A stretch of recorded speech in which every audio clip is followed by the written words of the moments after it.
Fala pessoal, sejam bem-vindos a mais um vídeo aqui no canal DeFi Moeda Mundial. Aqui é o professor Fernando Lopes, advogado e programador especializado em finanças descentralizadas.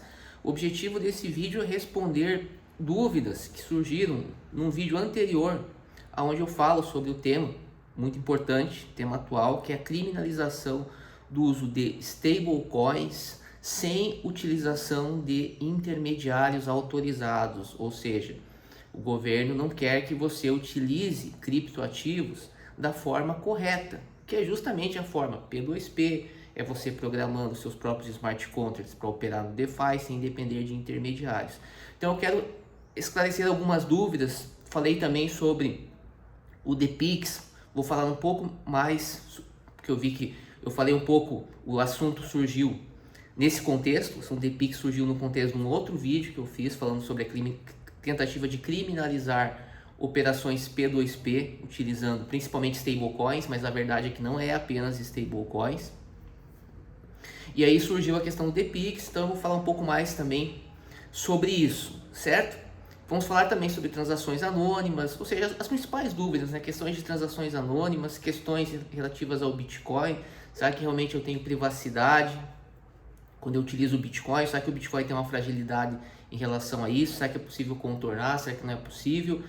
E assim, questões que estão fundamentadas nos fatos. O que eu trago aqui é importante deixar claro. Quando for especulação da minha parte, eu sempre falo, ó, isso aqui é uma especulação, eu acho que pode ser assim, que pode ser dessa forma. Mas, em geral, o que eu estou falando são modificações propostas pela autoridade, no caso, pelo Banco Central. São questões públicas que já foram faladas, estão públicas, por exemplo, no próprio YouTube, em audiências públicas que foram realizadas, certo? Então, é importante deixar bem claro isso. Só que antes de tudo, para o pessoal que está chegando agora no canal, eu acho importante a gente primeiro entender para quem que essa discussão é relevante. E aqui a gente já vai matar uma série de dúvidas. Esse canal ele foi criado em 2020 para ensinar finanças descentralizadas, mas não ensinar você ficar utilizando corretora centralizada, até porque não faria qualquer sentido. A gente está falando de finanças descentralizadas. Então eu comecei atuando como advogado lá por volta de 2014, 2015, para algumas corretoras de criptoativos. Aí fui estudar, aprendi, conheci cedo a questão da tokenização no mercado DeFi, resolvi ensinar isso, mas com um propósito. Qual o propósito? Que as pessoas pudessem realizar operações sem utilizar intermediários. Esse é o propósito do nosso canal. O propósito do nosso canal sempre foi qual? Fazer com que as pessoas aprendessem a utilizar criptoativos sem precisar utilizar bancos e intermediários. Porque eu entendo que não faz qualquer sentido você utilizar criptoativos se você depender de corretora. As principais vantagens do uso de criptoativos vêm, por exemplo, de você ter autocustódia, de você poder fazer transações globais de forma direta, sem intermediários, porque isso diminui os custos de transação, isso possibilita a realização de micropagamentos no comércio eletrônico. Então, esse sempre foi o objetivo do canal. Esse é o nosso objetivo. A gente entende, eu entendo que é ridículo você utilizar criptoativos na maior parte das suas transações dependendo de intermediários. A gente sabe, entende que tem umas questões operacionais que você vai precisar, mas o foco deste canal é que você consiga realizar transações de forma anônima. Esse é o objetivo, utilizando os teus próprios softwares e não dependendo de intermediários. Por isso que o nosso curso, inclusive aqui, nós temos um curso gratuito de programação. Temos uma playlist aqui, são 46 aulas, onde a gente ensina você a montar uma réplica da tecnologia que está por debaixo dos panos de tudo isso que a gente está falando, uma réplica do Bitcoin e da Ethereum. Então a gente ensina você a programar, certo? Por que eu estou falando isso? Para dizer o seguinte: se você acha que não faz sentido ter autocustódia, se você acha que é legal, o melhor mesmo é que você consiga operar por meio de intermediários autorizados, que o Banco Central deve realmente controlar todas as transações, então essa discussão para você não tem relevância nenhuma. Para você pouco importa se vai ser criminalizado operações com stablecoins por meio de P2P, ou se você não vai poder mais fazer operações no DeFi sem utilizar intermediários. Veja que absurdo, né? Fazer operações no DeFi por meio de intermediários. Não vai fazer sentido. Então, esse tema que nós estamos tratando e que eu trago no canal aqui é para você que entende que só faz sentido utilizar criptoativos se você puder fazer isso com a máxima privacidade possível, preferencialmente de forma anônima. E para que você não dependa também de intermediários, para que você possa programar os seus próprios softwares e operar, por exemplo, no âmbito do mercado DeFi. Tanto que eu tenho um curso que ensina a fazer bots. O primeiro curso que eu comecei a vender lá em 2020 é justamente um curso ensinando você a fazer bots no DeFi, para que você não precisasse utilizar, por exemplo, lá o front da Uniswap. Porque o front você pode ser hackeado, certo? Então, pessoal que está chegando agora, esse é o propósito do nosso canal. Esse canal foi feito para pessoal que realmente entende os fundamentos do mercado cripto. Então aqui já esclarecendo uma dúvida. Veja, se você está comprando stablecoins de corretoras, certo? Se você vai continuar a fazer isso, se você não faz operação P2P, se você não pretende utilizar softwares para fazer operações no DeFi, se você vai continuar se servindo de fronts, por exemplo, como da Uniswap, essa discussão é relevante para você, ok? Aí o que você vai ter que tomar cuidado? Vai ter que seguir todos os procedimentos, certo? Determinados lá pelo governo.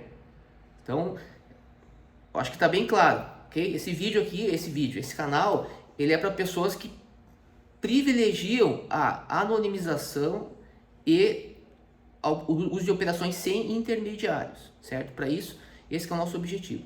Então, dito isso, quando nós começamos lá em 2020, depois veio a proposta, começou a ser discutida a proposta de passar a competência regulatória do mercado de criptoativos para o Banco Central. Essa foi a primeira questão. Tudo começou com isso, por meio da Lei 14.478 de 2022, ok? Eu, como minha experiência inicial é como advogado em crimes financeiros, quando membros da comunidade cripto, tá? Estou falando, por exemplo, da Associação Brasileira de Criptoeconomia e uma série de outros profissionais ligados à Bcrypto, ligados aos bancos, começaram a defender isso, eu fui contra. Eu comecei a gravar vídeos como o vídeo que eu gravei, por exemplo, agora recentemente, falando sobre, criticando a inclusão das stablecoins no mercado de câmbio, certo? Por que eu critiquei? Porque eu sabia que quando você traz o Banco Central como órgão regulador, o Banco Central ele vai utilizar o mesmo padrão que ele já utiliza para a regulamentação dos bancos e demais instituições financeiras. Que, eu espero que seja óbvio, não é para favorecer operações P2P, muito pelo contrário, é para que tudo fique centralizado, certo? Trazer o Banco Central, senão seria Banco Decentral, mas é Banco Central, ou seja, ele visa centralizar. E o Pix está aí um dos maiores exemplos de centralização. Ok? Fica tudo ali, o Banco Central passa a ter um conhecimento muito maior sobre as transações. Mas a comunidade cripto, o mercado cripto, uma série de influenciadores aí que hoje estão com 200, 300, 1 milhão de inscritos no canal, começaram a apoiar isso, ok? E eu fui talvez o único contra isso. E comecei a gravar vídeos, por exemplo. E aí o que o pessoal vinha aqui fazer comentário? Ah, tá querendo disseminar o medo para vender curso. Resultado é muito pior do que eu já falei. Eu só falei desses stablecoins. Eu vou gravar um outro vídeo aqui falando sobre o que vai virar o mercado de criptoativo quando for definida a licença do Banco Central, tá? Então, assim, eu só falei uma parte. Então, quando eu comecei a fazer esse alerta lá atrás, as pessoas, em vez de engajarem, de divulgar e começarem a pensar e discutir, falar assim, poxa, isso não vai ser bom para o mercado cripto trazer o Banco Central para regulamentação. Não vai ser bom para os usuários de criptoativos. Porque o usuário de criptoativo, o que ele quer? Ele quer privacidade, ele quer utilizar criptoativos para não ter que pagar taxas para bancos. Não se trata aqui de falar assim, eu defendo cripto P2P ou sem intermediários porque eu quero cometer crimes. Uma coisa não tem nada a ver com a outra. Quando a gente defende o uso de criptoativos de forma P2P, a gente está defendendo aqui o direito do usuário realizar transações sem pagar taxas desnecessárias para os intermediários. Por que eu vou pagar taxas desnecessárias para os intermediários, sendo que hoje eu tenho uma ferramenta que possibilita que eu realize transações diretas, certo? Então, tem uma série de produtos e protocolos hoje no Brasil, certo? Centralizando, por exemplo, operações no DeFi que você poderia fazer sabendo programar os seus próprios softwares, que é o que a gente sempre ensinou, que é o que eu faço. Então, o pessoal chega lá, cria um front, integra esse front lá com um agregador lá do mercado DeFi, um Uniswap, ou qualquer um Automated Market Maker, ou qualquer outro sistema que realmente funciona baseado em smart contracts, e vende isso como se fosse DeFi. Aí o sujeito entra lá no site, passa até o CPF dele, e aí faz a transação e acha que está no anonimato, porque está operando DeFi. Então, esse tipo de coisa é o que a gente sempre falou contra. Porque a gente entende, tem o conhecimento o quê? Técnico, além do conhecimento jurídico, tem também o conhecimento de programação. Que, mais uma vez, nós ensinamos de graça aqui no canal, são 46 aulas gratuitas. Certo? Então, acho que esse ponto aí já está bem claro. Então, eu comecei a falar contra lá atrás, contra a questão da regulamentação do Banco Central. Dei entrevistas, falei contra a lei que foi a responsável por isso, é 14.478 de 2022. Alguns vão falar que mas foi o decreto depois que atribuiu a competência ao Banco Central. Mas a lei já foi criada para isso. Então o decreto foi meramente um ato formal ali, porque o presidente nem poderia escolher outro órgão, pelo próprio contexto da lei. Então o que eu fiz? Eu escrevi artigos contra isso, certo? Porque um dos passos, depois que você tivesse o Banco Central regulando, seria justamente incluir operações com stablecoins no mercado de câmbio. E aí não é adivinhar, é conhecer, é entender como que funciona a regulamentação do Banco Central e saber que ele vai aplicar a mesma lógica para o âmbito das stablecoins, certo? Eu não acredito ainda. Então veja a audiência pública que teve agora recente sobre os stablecoins. Eu não lembro o nome do responsável do Banco Central, mas um senhor aparentemente de ascendência japonesa, aonde ele fala, ele é perguntado para o deputado Áureo Ribeiro, que foi justamente o deputado que trouxe essa proposta de regulamentação do mercado de criptoativos pelo Banco Central. O Áureo Ribeiro, inclusive, recebeu o apoio de toda a comunidade cripto. Alguns até talvez venham aqui reclamar, certo? Mas apoiaram essa modificação. Ele pergunta, por que o Banco Central quer proibir a autocustódia? Aí o responsável fala, para ter um alinhamento com o mercado de câmbio. Por quê? Porque o mercado de câmbio, já falamos isso com base na lei, ele apenas pode ser realizado mediante o uso de intermediários autorizados. Então, se as stablecoins elas estão inseridas no mercado de câmbio, eu não vou poder fazer operações com stablecoins sem que seja por meio de intermediários autorizados. Por quê? Porque operações no mercado de câmbio só podem ser realizadas por meio de agentes autorizados. Por que isso? Porque o Banco Central quer ter o controle, certo? Um dos principais argumentos que o Banco Central proíbe, por exemplo, o dólar cabo, gravei um vídeo, falei um pouco sobre isso no vídeo anterior, que o que é o dólar cabo? É justamente uma operação de transferência de ativo, né, de transferência de patrimônio entre residentes e não residentes, que ocorre à margem do sistema oficial de câmbio. E por que? Qual que é o argumento que o Banco Central utiliza para criminalizar? Na verdade, existe uma lei, tem toda uma questão, a gente não pode entrar aqui, já falei em outros vídeos da leis penais em brancos. Mas por que isso é crime, em geral? Porque o governo quer proteger o conhecimento do Banco Central sobre as transações que envolvem transferências internacionais, porque, segundo os defensores disso, o Banco Central precisa ter um controle efetivo sobre as reservas internacionais para que ele possa criar as suas políticas, política monetária, política cambial. Então ele precisaria ter um controle. Então esse tipo penal de evasão de divisas, para alguns, protegeria esse controle. Isso, evasão de divisas daí é um outro tema também, a gente já falou um pouco aqui, mas apenas para vocês saberem um pouco então a questão aí, certo? Então eu acho que esse ponto aqui deve estar já bem esclarecido. A gente pode agora passar para o próximo. Bem, continuando aqui a questão agora do DPix, tá? Vamos passar para o DPix. O que as pessoas falam? Hoje, veio alguns comentários aqui. O DPix, hoje as empresas que estão atuando, elas estão atuando de forma autorizada. Existem instituições financeiras por trás, etc. Não vou entrar no mérito disso. O que nós estamos falando aqui é sobre a inclusão no mercado de câmbio de operações envolvendo stablecoins e a decorrência disso Tá? Em nenhum momento aqui falei sobre a situação atual da empresa, etc. Tá? E aí agora a gente precisa pensar junto aqui. Por que o Banco Central quer incluir operações com stablecoins no âmbito do mercado de câmbio?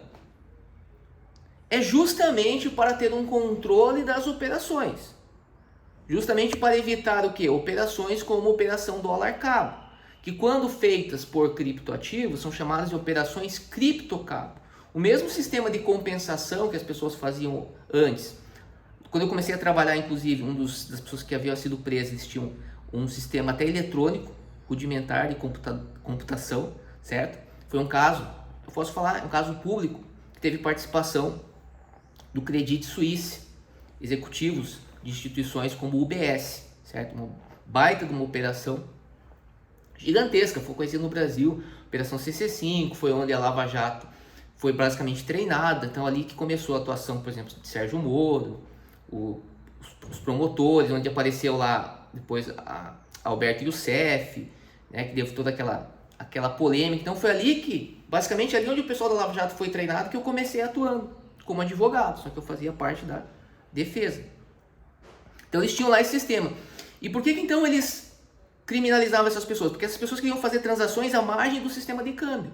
E aí você teria, a maioria eram considerados crimes de evasão de divisas, seja pelo caput do artigo, seja pelo parágrafo único, né, que tem lá também no artigo que fala sobre você manter depósitos no exterior não declarados à instituição financeira, que é uma outra questão.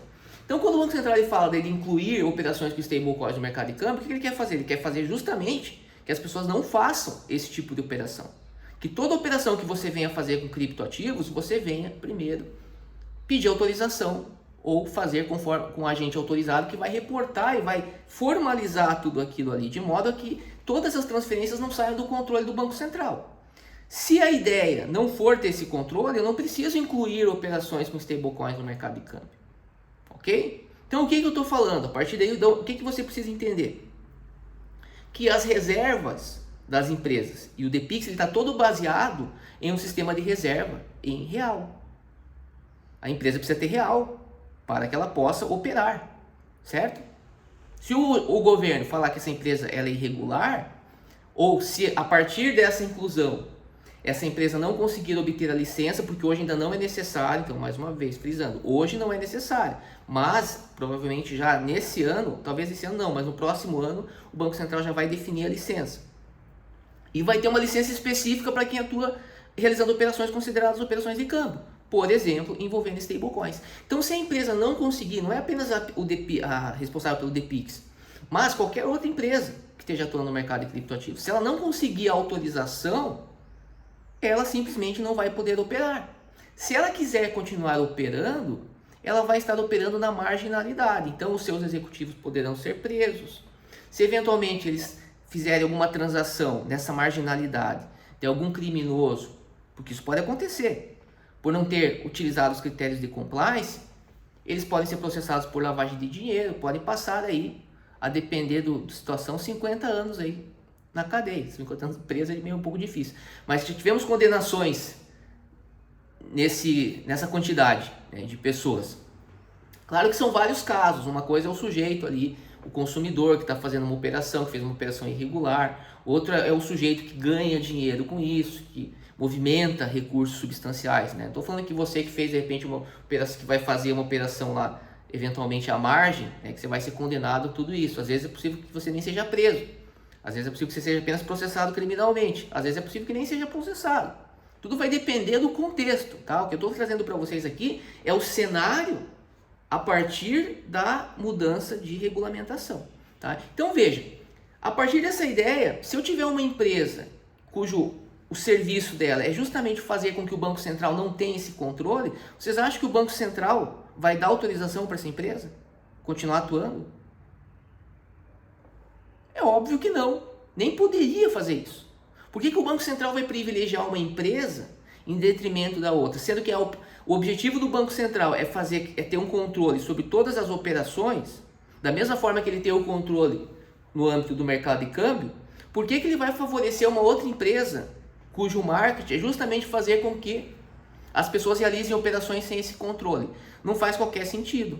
Se você manda a documentação para o Banco Central vai ler, por exemplo, o white paper do teu projeto. Não estou nem entrando no mérito do caso da DPix, estou falando de forma geral. Vai ler um white paper de um projeto que diz, por exemplo, não, o nosso objetivo é fazer com que os usuários consigam fazer transações anônimas, de forma P2P, longe dos olhos do governo. Você acha que essa empresa vai conseguir uma autorização? Não precisa nem ser gênio, né, para entender que não, obviamente. Certo? Então, essa que é a questão. Então, mais uma vez, já reformulando tudo, falando de várias coisas aqui, mas recapitulando.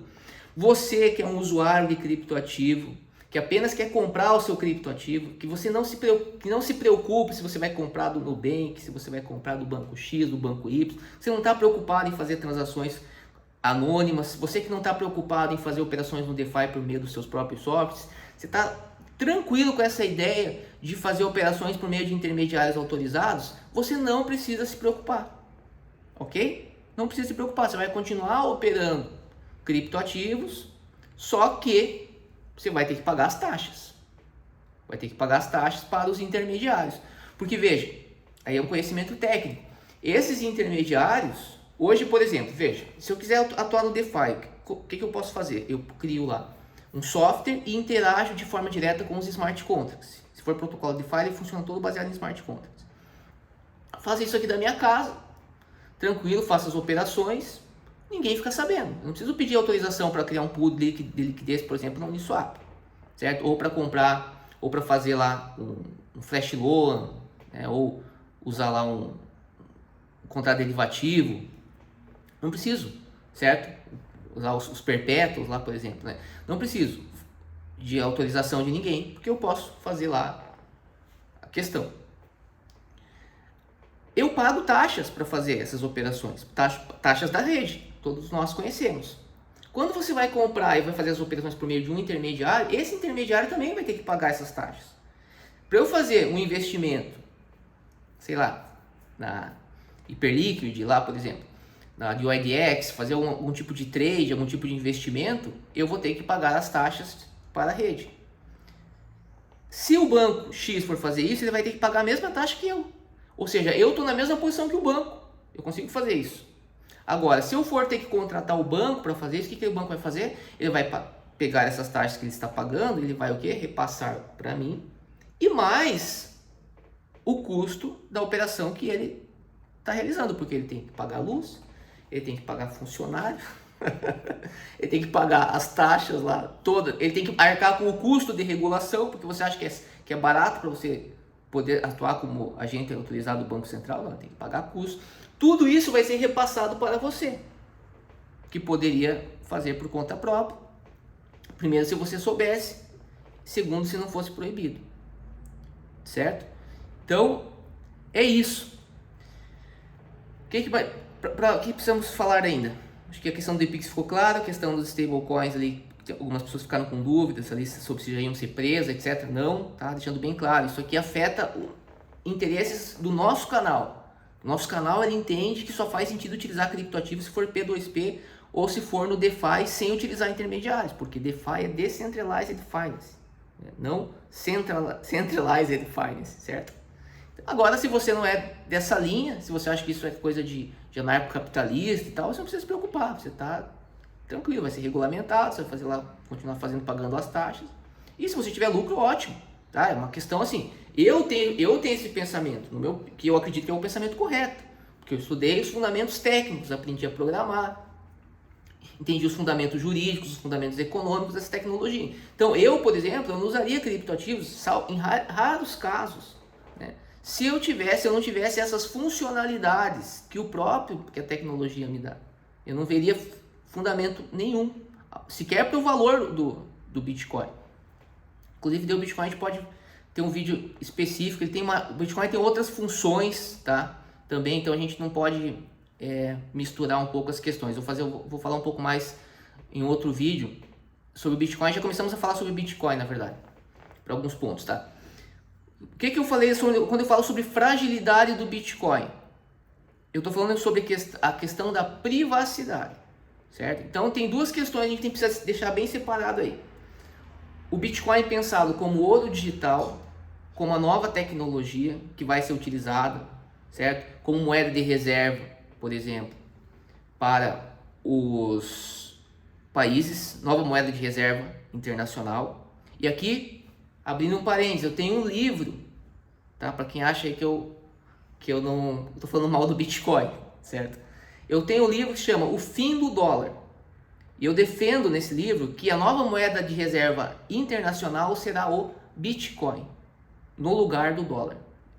Na verdade, eu comecei a defender isso já, essa linha de pensamento, em 2011, em um artigo que eu escrevi na revista da Procuradoria-Geral do Banco Central. Então eu tenho estudado esse tema só para você ver. Eu publiquei um artigo em 2011.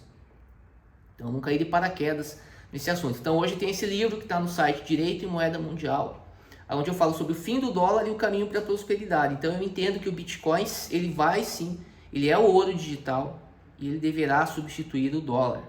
Tá? Com uma série de coisas, a gente vai falar sobre isso num vídeo específico. Mas qual que é o problema do Bitcoin? O problema do Bitcoin é justamente a questão da privacidade. Tá?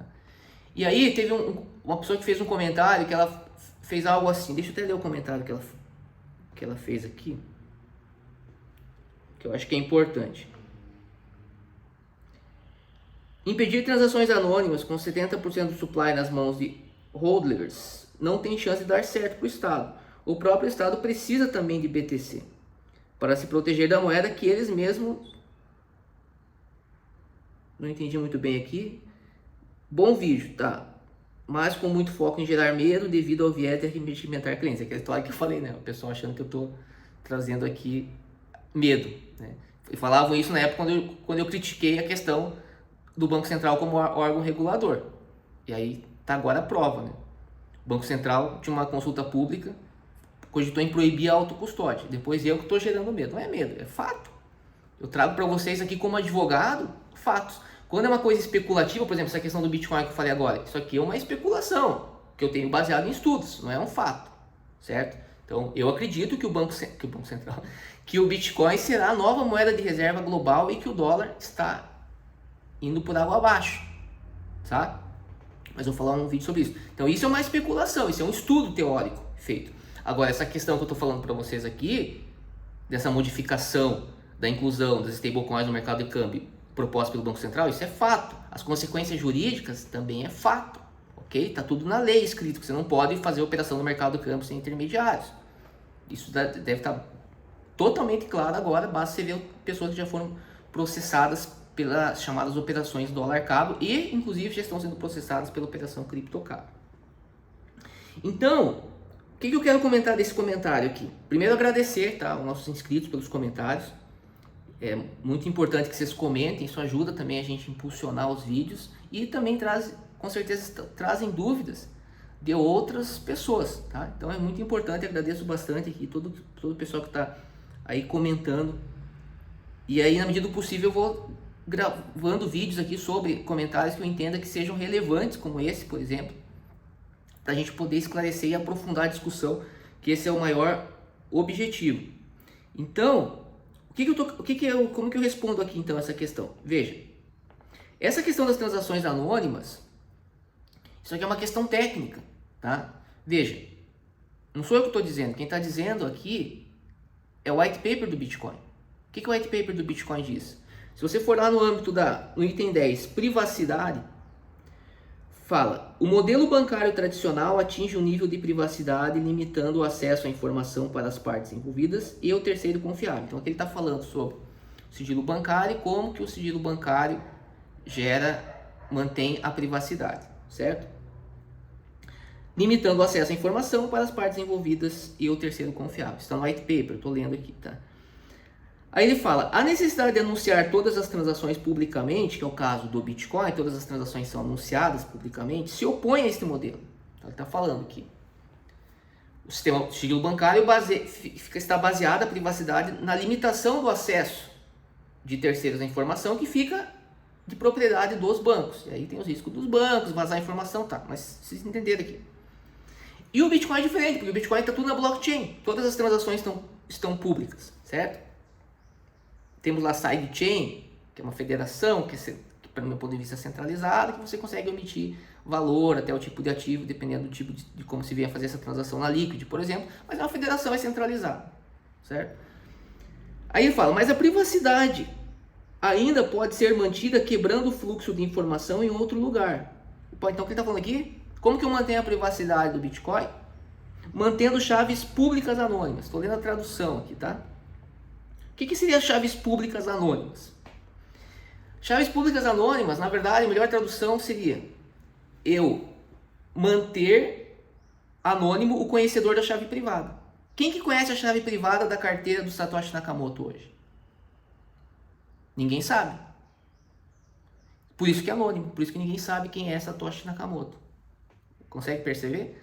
Então, se o sujeito não vem para o público e diz eu tenho Bitcoin, invisto tanto em Bitcoin, etc., ele está tranquilo. Por isso que o Satoshi Nakamoto não vem passear por aí, não vem no Brasil falando assim, eu inventei o Bitcoin, eu tenho lá uma carteira com tantos Bitcoins. Porque ele sabe, obviamente, que se ele fizer isso, já era. Todas as finanças dele serão controladas. Todos vão saber o que ele vem a fazer na vida dele, já está tudo registrado, tudo que ele fez. Porque o blockchain é um livro global. A melhor forma de eu controlar hoje as finanças globais, eu gravei um vídeo aqui, é por meio da blockchain sem anonimização. Eu, por exemplo, na nossa empresa de tecnologia, a gente tem um sistema lá agora que a gente está utilizando para rastrear boi. Qual que é a ideia? A ideia é que você saiba o boi, para onde que o boi vai, você coloca lá, tira uma impressão digital do boi, pode até colocar sensor, conecta isso com a blockchain, você sabe tudo o que vai acontecer com aquele boi. Então você pode pensar que é mais ou menos a mesma ideia. Isso só não acontece quando você não sabe quem é o conhecedor da chave privada. Mas o Estado ele não quer, ele quer justamente fazer com que você revele, que você faça declaração, por exemplo, para a Receita dizendo quanto que você comprou, que você informe carteiras. Veja, ele passa a ter todo o controle sobre o teu patrimônio. Isso é um perigo gigantesco para a liberdade. E veja, o Satoshi Nakamoto aqui, ele deu isso aí de bandeja para os governos, tá? Não estou querendo dizer que ele fez isso de forma intencional, ele fez um documento técnico. Mas estou falando da realidade aqui. E claro que se não fosse o Bitcoin, hoje a gente não teria o que a gente tem como própria rede Ethereum, não teria possibilidades. Então não estou querendo aqui demonizar o Satoshi Nakamoto. Tanto que eu fiz um vídeo, anjo ou demônio. Mas o fato é que, a contrário senso, termos lógicos, ele deixou aqui o segredo para o Estado também controlar as finanças globais. Utilizando o blockchain, e isso já é uma tendência global, desde que sem anonimização. E qual que é o problema disso? Qual que é o problema aqui? Veja, aí ele termina aqui, né? O público pode ver que alguém está enviando uma quantidade para outra pessoa, mas sem informações que ligam a transação a qualquer um. Isso é semelhante ao nível de informação divulgado pelas bolsas de valores, onde o tempo e o tamanho dos negócios individuais, a fita é tornada pública, mas sem dizer quem são as partes. Então toda a privacidade do Bitcoin está aqui. Veja, isso aqui você só consegue se você gerar a chave privada de forma offline, assinar as transações de forma offline, e quando você for transmitir isso pela internet, você utilizar ferramentas de anonimização. Do contrário, acabou, não existe mais. Porque eu passo a poder identificar quem que é o sujeito. E eu tenho várias formas de fazer isso. Ok? Então, isso que a gente está trazendo aqui. Não é eu que estou falando aqui que o governo vai... Basta que o governo crie normas, e ele tem feito isso, que dificultem esse tipo de mecanismo. E basta também que as pessoas não saibam fazer isso. Porque a maioria das pessoas sequer sabe utilizar uma carteira fria. Alguns sabem. Isso também... E veja, isso é um software de terceiro. Essas carteiras são utilizadas. Ah, mas sei lá, o código é auditado, etc. Eu não confio. Se você quiser confiar, ótimo. Para mim, você só tem privacidade quando você é capaz de realmente criar de forma offline a tua chave pública, assinar transações desse modo e utilizar ferramentas de anonimização. Aí quando você vai ter o contato com a internet, você passa a já ter um risco. Mas esse risco pode ser diminuído substancialmente, certo? Então, assim, o conhecimento que eu estou trazendo aqui é sempre técnico. Talvez você pode falar assim, mas na prática eu não preciso tanto disso. Ok. Cada um sabe de si. Só que aqui no canal a gente sempre traz a questão do ponto de vista técnico. E o que está sendo trazido para vocês aqui é o que está sendo dito pelo próprio Satoshi Nakamoto. Certo? E ele fala aqui, com um firewall adicional, um novo par de chaves deve ser utilizado para cada transação para evitar que eles sejam ligados a um proprietário comum. Alguns links ainda são inevitáveis com operações multi-entrada que necessariamente revelam que as entradas foram para a posse do mesmo proprietário. O risco é que, se o proprietário de uma chave é revelado, associações poderiam revelar outras transações que pertenceram ao mesmo dono. Então ele está trazendo aqui os riscos e ele não tem uma preocupação, a verdade é essa, uma preocupação gigantesca com essa questão da anonimização. O Bitcoin não tem, existe outra, depois foi criado, por exemplo, o Monero, que aí já tem mais preocupação com essa questão. Outros projetos também que estão aí buscando resolver essa questão. Mas hoje, o fato do Bitcoin, o fato é esse que eu passei para vocês. E aí o que eu tenho feito para finalizar esse vídeo que já está gigantesco? No decorrer do meu trabalho. Todo o meu trabalho tem sido focado em proteger os cidadãos contra os abusos do Estado, que não entende esse tipo de mecanismo aqui. Então eu tenho escrito artigos, por exemplo, falando que você apenas conhecer a chave privada não significa que você seja proprietário jurídico. Isso para quê? Para evitar que você seja obrigado, por exemplo, a declarar a posse dos seus ativos para a Receita Federal. E eu trago isso fundamentado, porque são tecnologias diversas. Não é uma coisa que eu falar, eu quero criar, eu vou escrever um artigo porque eu quero proteger X ou Y. Não, é porque realmente os meus argumentos jurídicos, eles decorrem do conhecimento técnico da tecnologia. Porque eu passo a expor o usuário a um tipo de controle que não existe no sistema tradicional. Por quê? Porque nós vemos aqui, acabei de ler, são lógicas diversas. A lógica do sigilo bancário e a lógica do sigilo trazido pelo Bitcoin. E, infelizmente, as pessoas não estão prestando atenção a isso. Nós vemos aí pseudo-especialistas em cripto, né, muito aplaudidos pela comunidade, que não falam nada disso. Muito pelo contrário, incentivam ainda que você venha revelar, por exemplo, que você é detentor de Bitcoin para o Estado. E estão sendo aplaudidos aí, estão aí com milhares de seguidores nas redes sociais. E aqui você pode ver que o nosso canal começou em 2020, certo? Trazendo esse tipo de conteúdo e não tem toda essa aclamação aí. Mas mesmo assim nós estamos fazendo o nosso trabalho. Por quê? Porque nós fazemos o nosso trabalho de forma ideológica, porque nós acreditamos. Eu não estou nesse mercado, esse mercado ele é minha vida. Eu comecei, como eu já falei para vocês, lá atrás, logo no início. Já vinha pesquisando o assunto antes ainda, são assuntos que me interessam. Então, é diferente, né? O cara que surgiu do nada, né? Caiu de paraquedas aqui no setor e está gravando vídeo. Não, a gente tem um trabalho já de longos anos aí, reconhecido.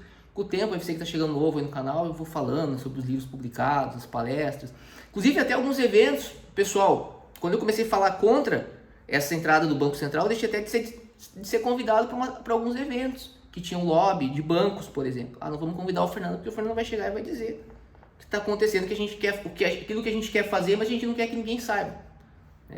Muitos deixaram de me convidar. Eu me preocupo com isso? Não, porque o meu trabalho é feito, mais uma vez, com o propósito educacional de passar para vocês aquilo que eu entendo que é fundamental, que é a proteção às liberdades e aos direitos individuais. Eu estou vendo que cada vez mais o Estado ele está entrando na vida das pessoas. Gravei até um vídeo aqui sobre o Nostr, por exemplo, e as pessoas não estão atentas a isso, não estão atentas que o nosso mundo está virando digital, nós estamos indo para o digital e nós não estamos tendo qualquer controle sobre a nossa privacidade. É a mesma coisa que você colocar o agente estatal dentro da tua casa, hoje no mundo físico. Quando a gente passa a ter nossa vida no mundo digital e a gente não toma qualquer proteção em relação à nossa privacidade, é a mesma coisa que a gente colocasse hoje um funcionário do Estado dentro da nossa casa, sabendo o que a gente vai no banheiro, o que a gente faz, etc. Isso não tem nada a ver com o Estado de Direito e com a visão liberal que nós temos do Estado. Certo? Então espero que vocês tenham gostado desse vídeo. Comente, deixe suas dúvidas, que eu posso fazer um outro para resolver aqui, esclarecer dúvidas que foram deixadas aqui nos comentários aqui também deste vídeo. Ok? Grande abraço.